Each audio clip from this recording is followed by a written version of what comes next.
Hello, in this Face of E, I'll be checking out the true story of the Shield from Cold Hard Wrestling. Okay, let's go. Is that to its members, there is strength in numbers. Amass an ever-growing army and you can take over the kingdom, but not every pro wrestling faction is designed with growth in mind. Sometimes the squad in its OG form is sufficient enough to be an unstoppable force all on its own. Such was the case with one particular trio. At a time when WWE Developmental was churning out more misses than hits, the Florida Farm System dispatched 3 new superstars to the main card and they hit the ground running. Their immediate success was due to a combination of looking the part, acting the part, and avoiding all the creative traps that had been known to fell lesser men. Their reward was sustained success for each of them as a unit and as solo stars, even many years beyond their shared arrival. I'm Jack from Cultaholic Wrestling, and this is the true story of The Shield.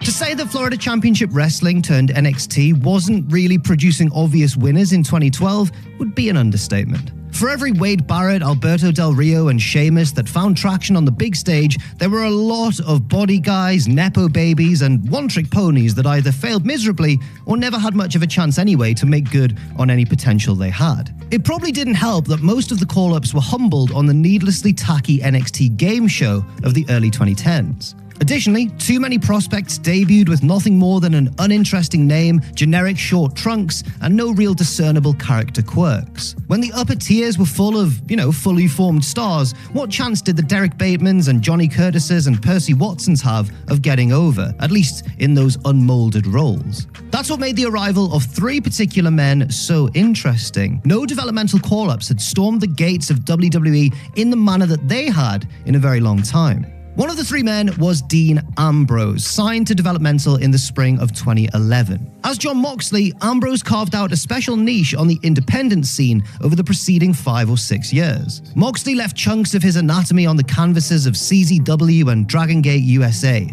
He captivated viewers with highly intense promos, blending a bit of Brian Pillman with maybe a dash of Heath Ledger's Joker. Moxley was no slouch inside the ring, but his talking was his front-page talent. Even in softer tones, Moxley's charisma was palpable through the screen. You just couldn't take your eyes off him. Joining him was Seth Rollins, formerly known as Tyler Black. At the time of his August 2010 signing, Black still reigned as Ring of Honor World Champion, earning rave reviews for matches against the likes of Roderick Strong, Davey Richards, and Austin Aries, just to name a few.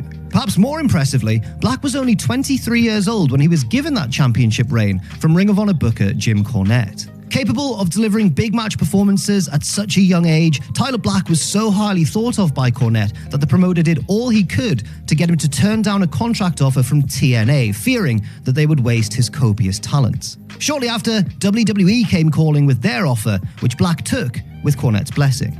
While Moxley and Tyler had proven themselves as hot properties at the top of the independent circuit, the third member didn't even have his first professional match until 11 days after Black had signed his developmental contract. Joe Anoa'i walked an athletic path many wrestlers before him had also walked down. Once a starting defensive tackle at Georgia Tech, the man who would become Roman Reigns failed to catch on with the NFL's Minnesota Vikings and Jacksonville Jaguars, 4 years, by the way, before the Khan family bought the team.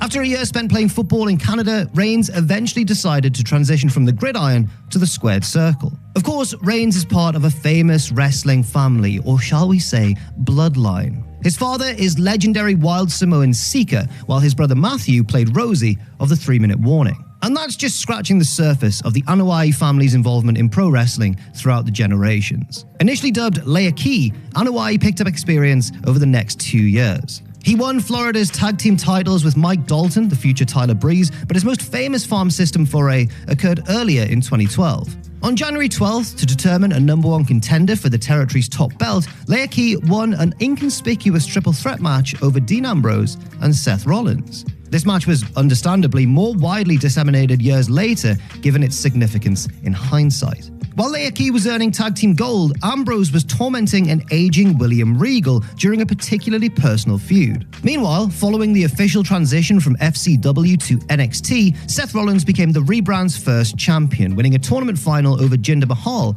on July 26th. Little did anybody know just how much these three men's professional lives would change in a few short months' time. In fact, up until the grand debut, the trio had only been given so much information. According to Moxley, they were brought into October's Hell in a Cell pay-per-view on the possibility that they might debut that night. But not only did the debut not occur, but none of them had been clued in about what a potential debut would even entail. Over the weeks ahead, they picked up little bits of information from the office about how this would all go down. First, they were told that they would be aligning with the heel-turned WWE champion CM Punk in some form or fashion. In fact, as Punk told it years later, his idea was to have three enforcers, personally hand-selecting Ambrose, Rollins, and Cassius Ohno, known previously as Chris Hero. Allegedly, it was Triple H who rejected Ohno for the spot, and the company-backed Anoa'i, who had recently been redubbed Roman Reigns, was slotted in instead. Moxley claims it was a mere 24 hours before the 2012 Survivor Series that they learned their group name. Somebody in the office told Rollins that they would be known as The Shield, and he imparted his discovery to Ambrose and Reigns, and they all agreed that it sounded good. It was during the main event of Survivor Series, in which CM Punk defended his title against both John Cena and Ryback, that Ambrose, Rollins, and Reigns trespassed into main WWE canon. Dressed in black turtlenecks and matching tactical pants, the three men laid waste to the challengers, allowing Punk to eke out the win.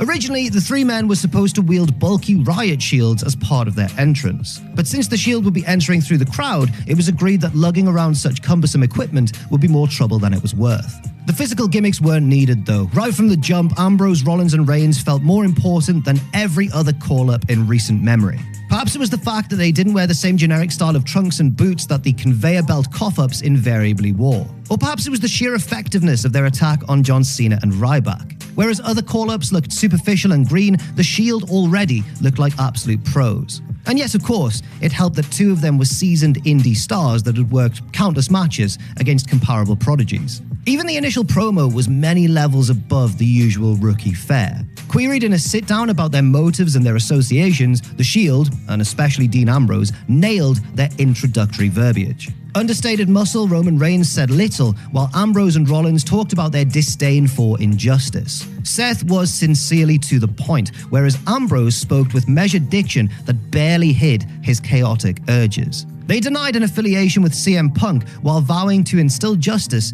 in the WWE ranks. After a few weeks of further disruptions, the Shield had their first match, and it was a doozy. At TLC on December 16th at the brand new Barclays Center, the trio, now donning flak jackets, battled Kane, Daniel Bryan, and Ryback in the namesake bout, TLC. A good match was expected, but an instant classic was what got delivered. Seth took some rather insane bumps for 2012 WWE, while the Shield told a masterful story with their divide and conquer strategy. They picked up the win over three babyface stalwarts, an indication of major company backing.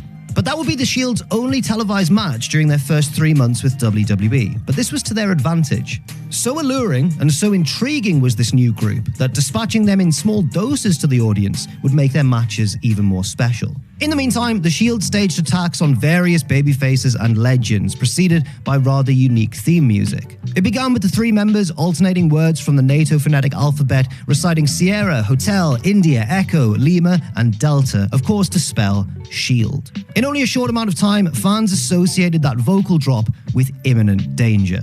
It probably only needed to get as far as the hotel part before ooze of anticipation swept through arenas because they knew something significant was about to go down. The Shield found themselves involved in a lot of important moments across 2013. After trying to sneakily aid Punk at the 2013 Rumble match, the three then broke off as their own force of nature for the months ahead. At ensuing pay-per-views, they won trios bouts over heavily pushed stars. At February's Elimination Chamber, they beat Cena, Ryback, and Sheamus, and come WrestleMania 29, they defeated Sheamus, Randy Orton, and The Big Show. Throughout this early push, it was often noticed how the Shield's strength was in their unity. They were able to defeat all-star groups because they were more in tune with working together. 3 stars, no matter how individually strong, just couldn't defeat this well-oiled machine all programmed to work as one. The victories piled up, and so did the increasing fan adulation. Aiding the popularity of the group were their menacing backstage promos, speaking into a camera that Ambrose brandished himself. What is TubeBuddy? Let's break it down fast. TubeBuddy is used by over 14 million creators.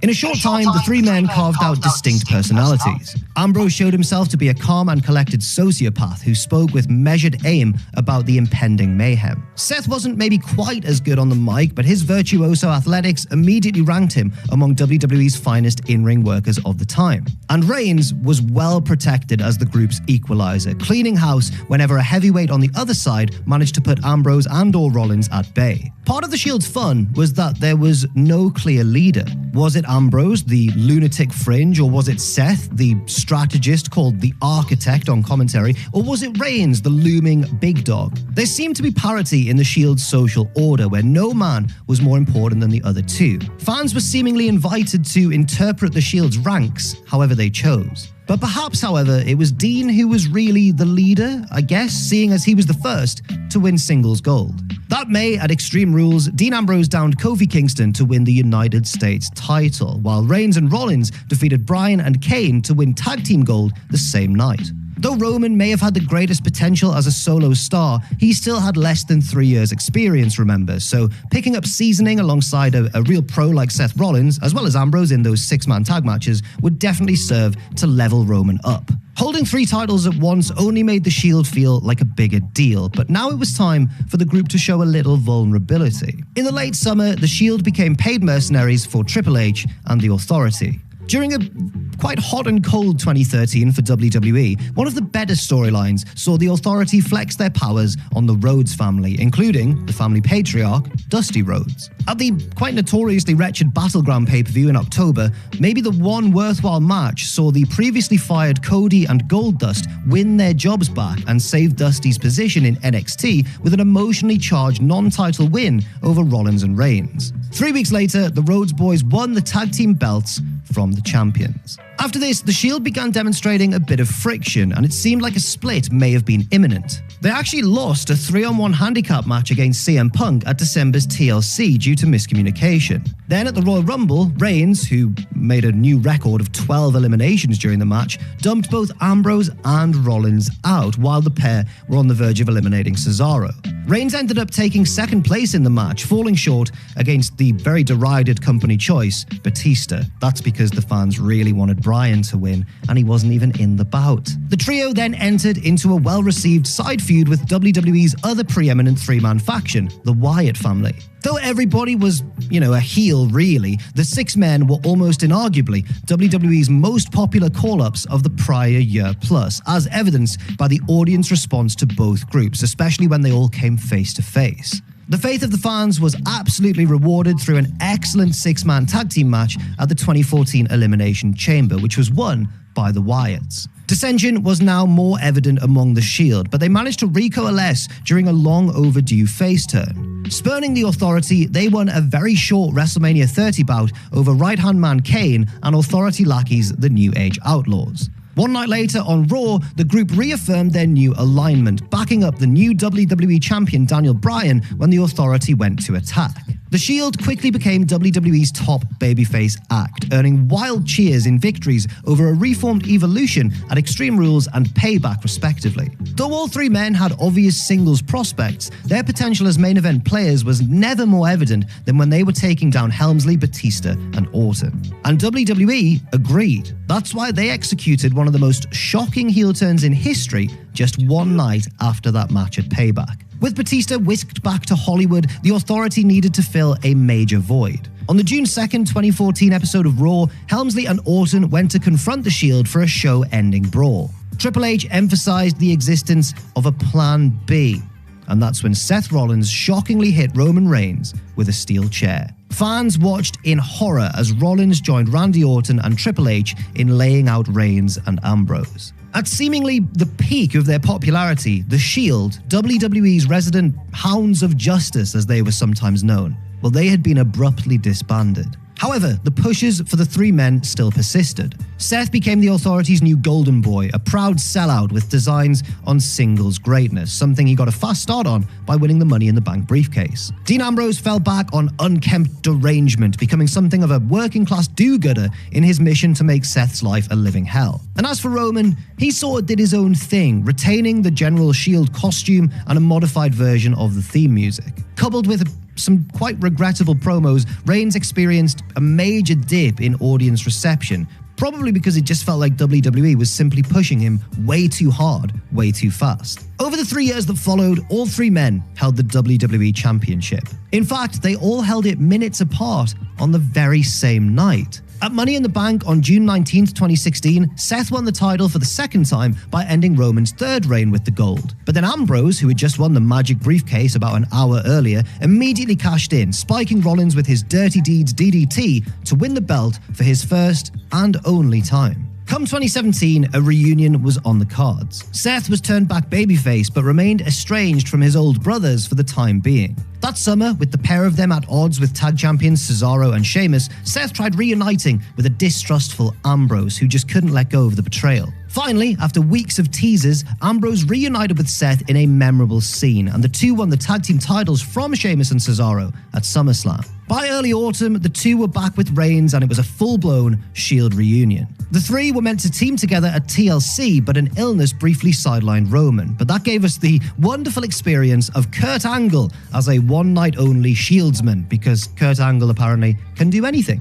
The Shield did reconvene in time, though, for Survivor Series, defeating another Transcendent trio in the New Day. Unfortunately, though, a subsequent triceps injury for Ambrose scuppered the three-man version of the Shield for the many months ahead. Shortly after Dean's return, that August, the group reformed, but again, only for the short term. This time, though, the man who was now Universal Champion, Roman Reigns, well, he was due to be sidelined as well, after stunning the world with the sad news that he had been diagnosed with leukemia. And obviously, there's nothing anybody could have done about that. But the same night, WWE carried out one of its most confusing, confounding, and tone-deaf heel turns when Ambrose double-crossed Rollins during the main event. With Reigns gone, Ambrose underwent a very mystifying run concerning the apparent repellent odors of this world. He received injections and wore a gas mask to prevent being, contaminated by the dirty WWE fans and all that sort of stuff. And it was really weird. I imagine, though, that Vince McMahon absolutely loved this, probably. You might be surprised to learn that shortly after the 2019 Royal Rumble, having had enough of his recent creative direction, Ambrose gave his notice to WWE. He'd be a free man at the end of April, just in time for the reborn Jon Moxley to crash the party of a certain rival new promotion. Before then, Roman resurfaced in February to announce that his leukemia had gone into remission. His return came just in time for one last Shield reunion, which essentially retconned Ambrose's heel turn, and now, that was probably for the best. The three of them defeated Bobby Lashley, Drew McIntyre, and Baron Corbin at March's Fastlane pay-per-view. On Sunday, April 21st, WWE fashioned a network special around the group's final match together. A live look-in at a weekend house show in Illinois was juxtaposed with the group's sit-down interview, in which Ambrose made it clear that he was happily leaving on his own terms. The group went on to beat Lashley, McIntyre, and Corbin one more time before hanging up the flak jackets. Since then, Reigns conquered WWE in the much better accepted role of the tribal chief, lording over familial law for many years to come. Seth veered into several quite hammy roles, but certainly developed on the mic, be they a walking deity or a fashion attention seeker, while maintaining his place always high on the list of WWE's most reliable in-ring performers. After storming into AEW with a bang, Moxley became the promotion's go-to star. He's won multiple world titles, headlined numerous pay-per-views against a variety of foes, and faced both established stars and ascending upstarts. Separate from each other, the three Shield members remain among the industry's top stars during the first half of this decade. As a tribute to their individual success, each man was, at different times, the number one ranked star in the annual men's PWI 500. But despite their solitary achievements, there is still always that yearning for a return to their shared WWE origin. When Rollins made a WrestleMania 40 run-in with the Shield pomp and regalia, some were disappointed that Dean Ambrose wasn't at his side. Maybe they didn't realize just how long Jon Moxley's AEW contract ran for. It's because of their perpetual success that we miss the Shield more than most. From their first day on the prowl, fans and critics alike were predicting greatness for each of the three. The fact that all three of them hit the bullseye only makes their WWE debut all the more legendary. It was so hard in those days for a developmental call-up to achieve sustained success. And then, three undoubted winners debuted at exactly the same time. Truly, a very rare occurrence. When one looks back at the Shield, they remember the stoic mayhem, the no-nonsense presentation. They remember three men so well protected in a sea of hacky comedy and counterproductive booking. They believed in the Shield because they were given plenty of reason to do just that. All these years later, even after Dean Ambrose, Seth Rollins, and Roman Reigns all found adjoining paths to the top, millions of fans still believe in the Shield. Thank you very much.